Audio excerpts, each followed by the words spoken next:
内溜花，大部分内溜花没有中间这一个，它是需要用专用的那种防盗内溜花来裁得掉的。这个是直接装在主车架上面的啊。上一次我在工厂里面，从这里看，上一次我在工厂里面呢，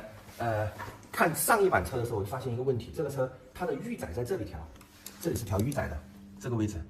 是调预载的，然后它的阻力，它的下压阻力其实是在这里，这里是下压阻力，这个地方是有个气瓶，这个气瓶是倒挂在上面的，这是气瓶连接的线啊。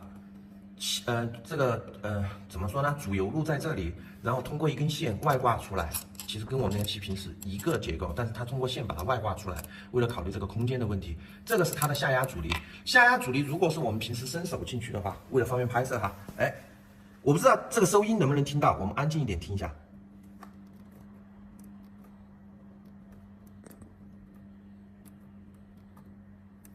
听到这声音吗？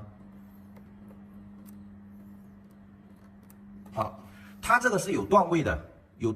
啊，这是下压阻力，这是预载，然后它的回弹阻力在哪里呢？回弹阻力在下面，来镜头往下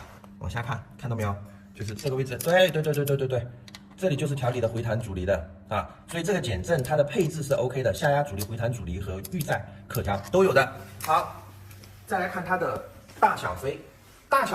第一次我在那个绅士厂家他们门口那个坝子看到特技表演的时候，我第一反应是这个车为什么可以很轻松的起头？会不会是改了大飞？没有，结果我当时注意去看了它的这个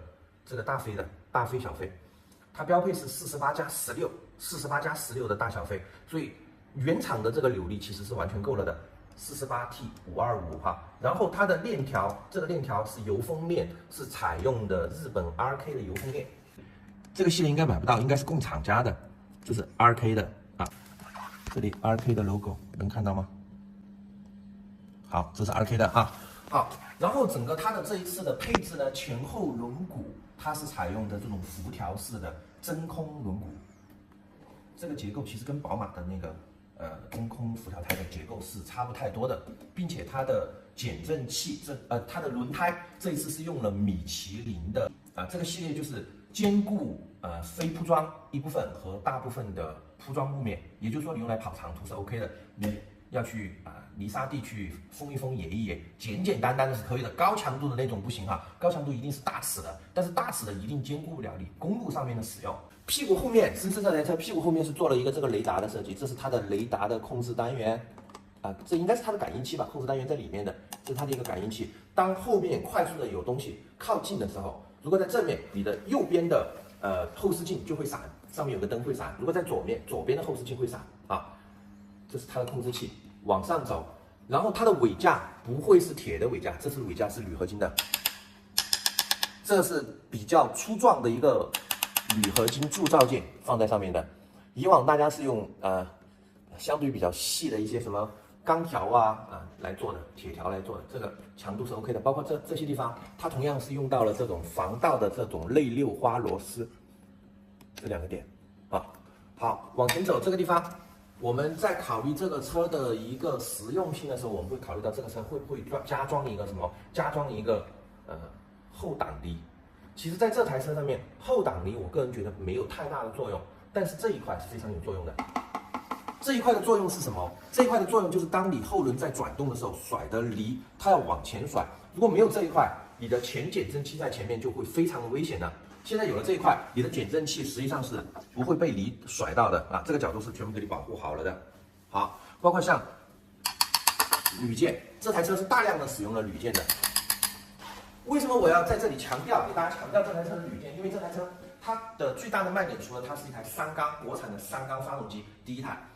还有就是它的主车架和副车架也是采用的压铸式的铝合金材料来做的。注意是铝合金，不只是铝，它是铝镁啪啦啪啦啪啦，很多种合金通过不同的成分组合起来做出来的好，那么我们看一下前面这一块，这是它的手把部分。它的上下连板这次也是采用的这种铝合金的。从这个角度我们可以看它，我这样来讲这是它的车架部分，这是它的左车架，前面那面是它的右车架，它的左右车架是通过螺丝把它紧固在一起的，这里也有螺丝中间全部是加强筋。它这种的好处就是什么？它可以保证它的一个一致性，因为它不需要焊接了。压出来是什么样，加工好了过后直接往上装就可以了，左右两边拼接在一起。而且它的发动机部件，来我们看这里，因为这是它的车架部分嘛，它的发动机有个吊耳在这里的，移下来，通过这里移下来，移到下面来的，所以发动机吊在车架的上面，后面还有一块，在这个位置，应该是在这个位置连上去，把整个发动机作为了车架的一部分，整个车架小了、轻了，强度也高了，跟发动机融为一体了啊，这也是它比较大的一个卖点。再接下来就是它的前减震，因为大家讲了后减震了，后减震已经是用的马主席的了，前减震呢，前减震也是马主席的。我们来看这里，前减震它的一个配置呢是下压阻力和回弹阻力，还有预载可调的。你看这里哈，我们怎么来分辨这个减震的下压阻力和回弹阻力 ？C 看到吗？这里 R 啊，一个是下压阻力，一个是复原阻力，也可以说是一个是下压阻力，一个是回弹阻力。台湾人一般叫下压阻力叫压侧，叫回弹叫升侧，只是叫法不同。一个是管下压的时候阻力大不大，一个是管下压过后弹回去那一下的阻力大不大。当然有了阻力，它的预载来，它的预载是通过这个旋钮来的，上面是管阻力，下面是管预载啊，所以它的这个前减震这一对也是全功能的前减震啊。那说到这里，我觉得其他的地方基本上没有太多的可以说了，无非就是看它的一些小细节。刚刚给大家介绍的一些小细节，大家记住几点啊？这个车的卖点，首先国产的第一台双缸啊，这个是非常有卖点的，低流好尾速也跑得起，然后平顺。第二呢，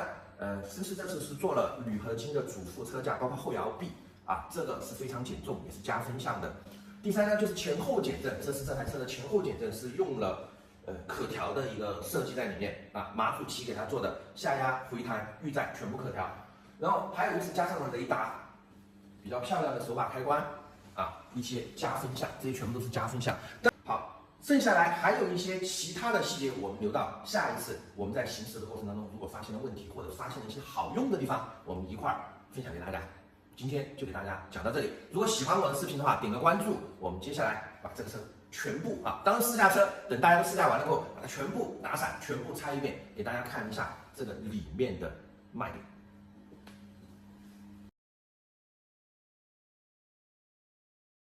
Fearless.